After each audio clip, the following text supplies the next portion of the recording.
Hello বন্ধুরা, good afternoon. আমার দুপুরের মেনু দেখো। এই রুটি থেকে শুরু করি, আগেই দেখাচ্ছি। কাঁচা লঙ্কার মাংস কষা, কাঁচা লঙ্কা দিয়ে বলে আলু মতন লাগছে এগুলো।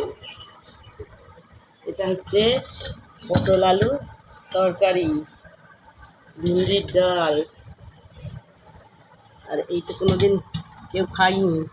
দেখো হচ্ছে আলু ঠোঁটে কলা ভাজা, ভাজা নয় তরকারি, পেঁয়াজ দিয়ে। শাশুড়ি বইয়ের জন্য আমাদের কানের রান্না এটা। স্যালাড আছে, লেবু পেঁয়াজ শসা, তারপর টক দই আছে, টক দই। আর আমার চিকেন স্যুপ, আর গরম গরম ভাত।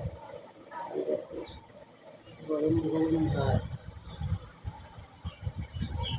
কেমন হয়েছে কমেন্ট করে জানাবে, ঠিক আছে?